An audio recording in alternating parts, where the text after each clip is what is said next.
A woman in the Middle Ages did not enter the world as a free individual. She entered a system that was already in place long before she took her first breath, a system that would shape every decision she would ever make and every path she would ever walk. From the moment she was born, her future was already being written, not by her, but by society, by tradition, by expectation, and by forces she would never be able to fully control. In medieval Europe, life was harsh for everyone.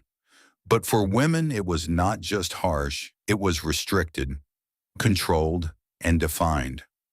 Women were not seen as individuals in the way we understand today. They were seen through the lens of roles: a daughter, a wife, a mother. These were not just identities, they were obligations. There was no concept of personal freedom in the modern sense. No idea that a woman could choose her own path, her own career, or her own future. Her life was determined by the structure of her family and the structure of her society. From the very beginning, her path was limited, and that limitation was accepted as normal. As a child, she would grow up in a world where survival was the primary concern. Food was not always guaranteed, clean water was not always available, and disease was a constant threat. In this environment, childhood itself was fragile. Many children did not survive to adulthood, and those who did learned quickly that life was not about comfort, it was about endurance. For girls, this meant learning early, not in classrooms, but in the home, from their mothers, from observation, from repetition. They learned how to cook, how to clean, how to sew, how to care for others, and how to contribute to the survival of their household. There was no distinction between learning and working. They were the same. Every task was both education and labor. Every day was preparation for the future that awaited them, and that future was already decided. Marriage. Marriage was not a choice made out of love. It was a decision made out of necessity. Families arranged marriages to strengthen alliances, to secure resources, to improve social standing, and to ensure survival. For a young woman, marriage meant leaving her childhood behind. It meant leaving her family, her home, and everything familiar to her, and entering a new household, one where she would now serve a new authority. In most cases, that authority was her husband, and with that came a complete shift in her identity. She was no longer simply a daughter, she was now a wife, and her role was now defined by obedience, responsibility, and expectation. Her life would revolve around her household, managing it, maintaining it, and ensuring its survival. Because in the Middle Ages, survival depended on constant effort. There were no shortcuts, no modern conveniences, only work and more work. Women were the backbone of this system, even though they were not always recognized as such. Their labor was constant, their presence was essential, and their contributions were critical to survival. But despite this importance, their power was limited, legally, socially, and culturally. They were expected to obey, not to lead. They were expected to support, not to decide. And yet within these limitations, they endured. They adapted, they survived. And in doing so, they became one of the most important forces in medieval society, not through power, but through persistence. This is the world she was born into, a world of control, a world of expectation, a world where survival depended not on freedom, but on endurance. And this is just the beginning of her story. Childhood, training, and early life childhood.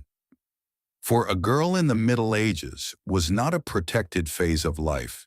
It was preparation. From an early age, she was taught that her value would come not from who she was, but from what she could do.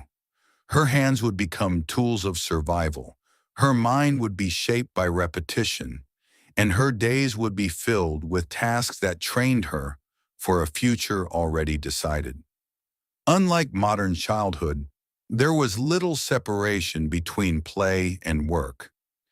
Even when she played, it often mirrored the responsibilities she would later take on as an adult. She might pretend to cook, pretend to care for a child, pretend to manage a household. But these were not just games. They were rehearsals for reality.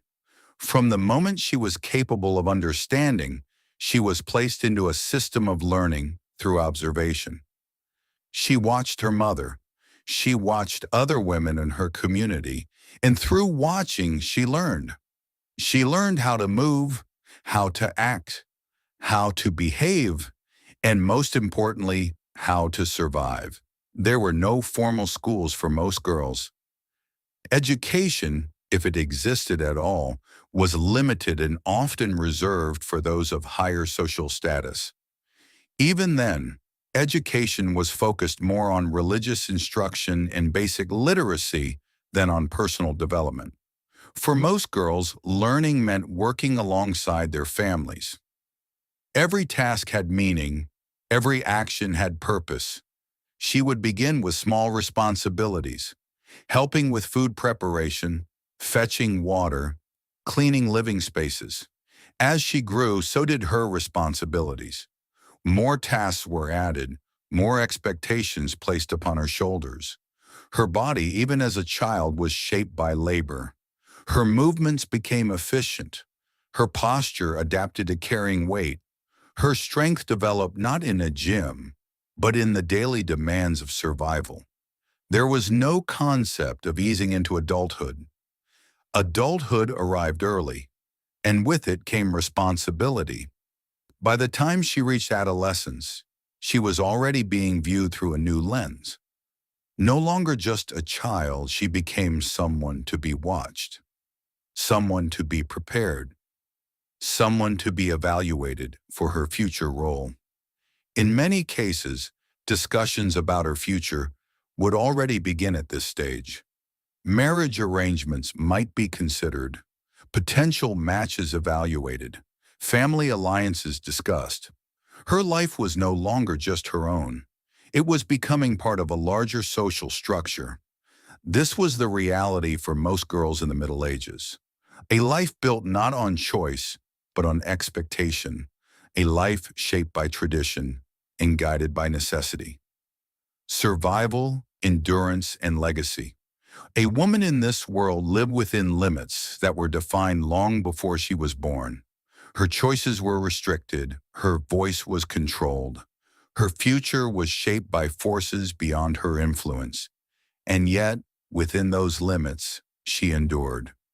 When we look back at the Middle Ages, we often see kings, wars, and power. But if we look deeper, we see something else. We see the strength of women who carried the weight of society, who maintained homes, raised children, sustained communities, and endured through hardship. Their stories may not always be told, but their impact cannot be ignored, because without them, the world of the Middle Ages would not have existed as we know it. This is the story of women in the Middle Ages, a story of pain, a story of control, and above all, a story of survival.